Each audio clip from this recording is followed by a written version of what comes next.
Delhi Mumbai express വേയിൽ ഓടിക്കൊണ്ടിരുന്ന car കത്തി 5 മരണം. രാജസ്ഥാനിലെ അൽവാർ ജില്ലയിലെ പിനാൻ ഗ്രാമത്തിന് സമീപമാണ് ദാരുണമായ അപകടമുണ്ടായത്. 3 സ്ത്രീകൾ, 1 പുരുഷൻ, 1 കുട്ടി എന്നിവരാണ് വെന്തു മരിച്ചത്. ഗുരുതരമായി പൊള്ളലേറ്റ ഒരാൾ ചികിത്സയിലാണ്. വൈഷ്ണോദേവി ക്ഷേത്രത്തിൽ തീർത്ഥാടനത്തിന് പോയി മടങ്ങുമ്പോഴായിരുന്നു അപകടം. മധ്യപ്രദേശിലെ ഷിയോപൂർ ജില്ലയിൽ നിന്നുള്ളവരാണ് അപകടത്തിൽപ്പെട്ടത്.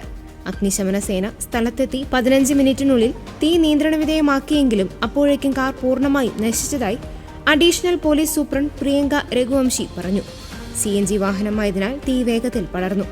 പുറത്തേക്കിറങ്ങി രക്ഷപ്പെടാൻ കഴിയാത്ത വിധം യാത്രക്കാർ ഉള്ളിൽ അകപ്പെട്ടു. വാഹനത്തിൽ നിന്ന് കത്തിക്കരിഞ്ഞ മൃതദേഹ ഭാഗങ്ങളാണ് കണ്ടെത്താനായതെന്നും തിരിച്ചറിയാൻ DNA പരിശോധന വേണ്ടിവരുമെന്നും പോലീസ് അറിയിച്ചു. എങ്ങനെയാണ് കാറിന് തീ പിടിച്ചതെന്ന് വ്യക്തമല്ല. കാർ ഡ്രൈവർ വിനോദ് കുമാർ മെഹർ വാഹനത്തിൽ നിന്ന് ചാടിയിറങ്ങിയെങ്കിലും 80% പൊള്ളലേറ്റു. ആദ്യം അദ്ദേഹത്തെ അടുത്തുള്ള ആശുപത്രിയിൽ കൊണ്ടുപോയി. പിന്നീട് വിദഗ്ധ ചികിത്സയ്ക്കായി ജയ്പൂരിലേക്ക് മാറ്റിയെന്നും പോലീസ് പറഞ്ഞു. സംഭവത്തിൽ കൂടുതൽ അന്വേഷണം നടന്നുവരികയാണ്.